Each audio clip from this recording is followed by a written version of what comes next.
Usa com a palavra. Obrigado, senhor presidente, senhoras e senhores vereadores. De uma forma bem breve, falando ainda de zeladoria da nossa cidade, um fato importante que não é novidade, mas é bom a gente ressaltar, que foi o programa de adoção de espaços públicos, a qual nós, nobres pares aqui, votamos este projeto, e foi um projeto de excelência, e tem sido um projeto de excelência, senhor presidente, a qual empresas e pessoas físicas assumiram alguns espaços físicos da nossa cidade de Caxias do Sul, e faz com que a urbanização, todo o planejamento de organização daqueles canteiros, vereador Bressan, seja de fato roçado, em tempo, pintado ali direitinho os canteiros, e isso de fato tem demonstrado não apenas o cuidado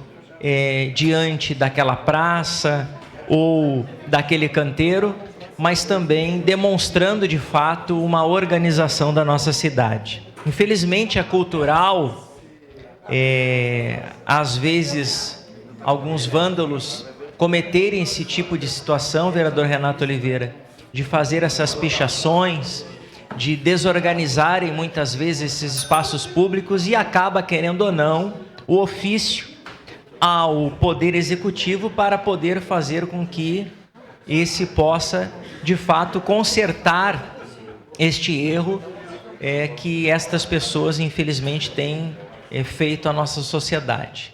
Infelizmente, é cultural, não quero ser redundante, do cuidado que muitas vezes muitas pessoas não têm com as coisas públicas, e em vários momentos só acabam reclamando e colocando ônus ao poder público, a qual muitas vezes o pequeno cuidado que deveriam de fazer com seus espaços assim não fazem. Sua parte, vereador. Sua parte, vereador Lucas. Obrigado, vereador Fiuza.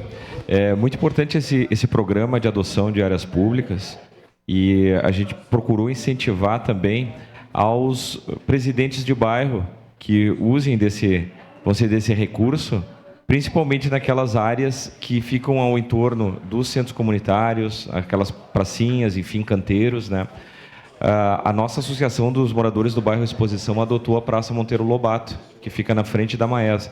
Então a gente está procurando cuidar, e a ideia é se fazer realmente um painel ali de grafite, né, cuidando da arborização, né? E até outras empresas já adotaram também, né? Como exemplo da Toyota ali, da Terrasol, do Grupo Queco. Então é importante divulgar, e principalmente nos bairros, né, que se usem isso, porque a comunidade se apropria da área, cuida, e todos acabam ficando também zeladores e cuidadores dessas áreas públicas aí, que são áreas muito bonitas, a exemplo de praças e parques. Era isso. Obrigado, vereador. Obrigado, vereador Lucas. Inclusive, as pessoas que tiverem interesse de fazer essa adoção podem entrar no site da Secretaria Municipal do Meio Ambiente, e ali tem o item que fala a respeito daquelas pessoas que desejam fazer essa adoção, quais são os critérios para que ela possa se colocar. Era isso, senhor presidente. Muito obrigado.